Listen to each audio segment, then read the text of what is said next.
सत्ते पे सत्ता में सबसे पहले तस्वीरें आपको दिखाते हैं एक ऐसी ट्रेन की जो बर्फ से ढकी हुई कश्मीर घाटी में लोगों के लिए एक बड़ी सौगात बनी हुई है। सड़कें भले ही बंद हो गई, लेकिन ये ट्रेन वहां पर नॉन स्टॉप दौड़ रही है।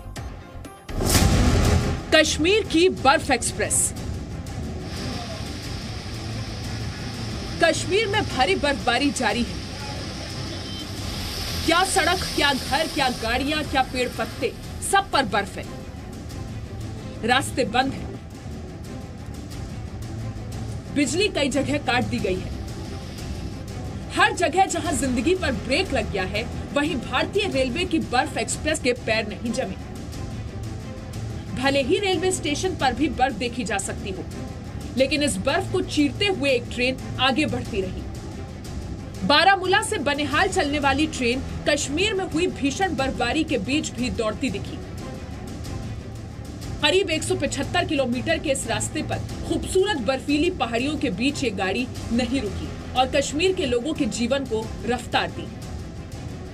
कश्मीर घाटी पर जैसे ही मौसम की मार पड़ती है तो सब कुछ थम जाता है। ऐसे में अगर कुछ चलता है तो वो भारतीय रेल।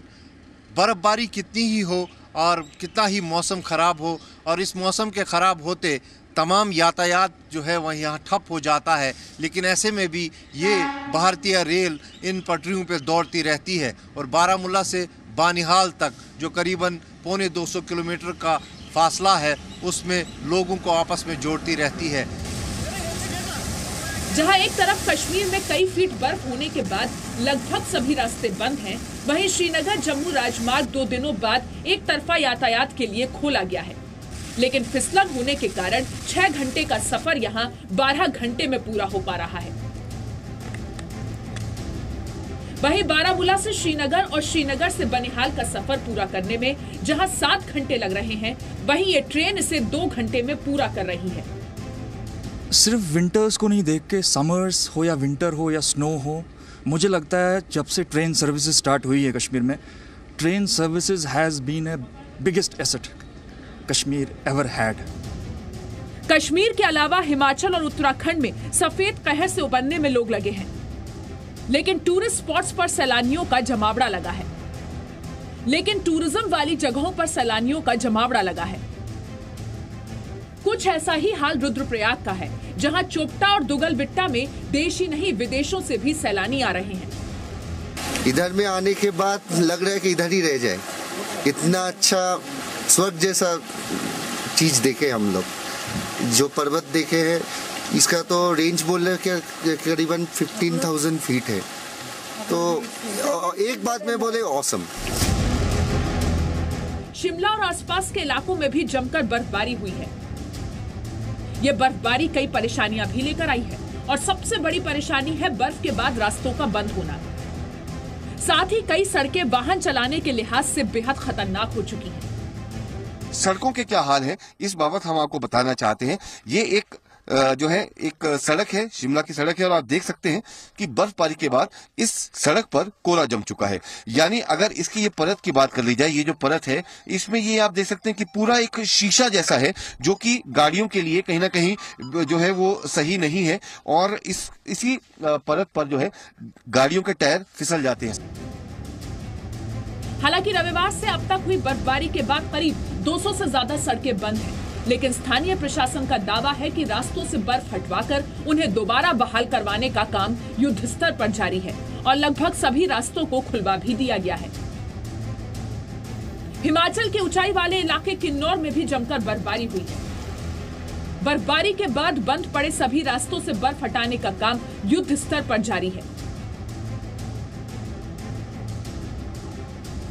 हिमाचल के बहुत से इलाकों में हिमस्खलन की भी चेतावनी जारी कर दी गई है, और लोगों को ऊंची जगहों पर न जाने की सलाह दी जा रही है। ब्यूरो रिपोर्ट, जी मीडिया। बर्फबारी के देश में अलग अलग रंग हैं। जहां स्थानीय लोग परेशान हैं, टूरिस्ट खुश हैं, तो वहीं एक तबका ऐसा भी है जो स्नो गेम्स का मजा ले रहा है। कश्मीर घाटी पूरी तरह बर्फ से ढकी है और सीजन की अब तक की सबसे भारी बर्फबारी झेल रही है। लेकिन इस बर्फबारी के कुछ दूसरे रूप भी देखने को मिल रहे हैं।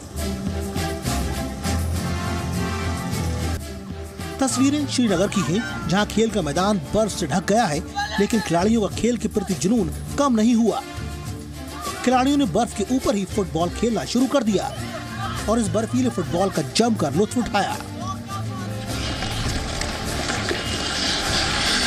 कुछ ऐसी तस्वीरें लेह से भी आई हैं, जहां बर्फीले मौसम का दूसरा अंदाज देखने को मिला। लेह में आइस हॉकी टूर्नामेंट का आयोजन किया गया।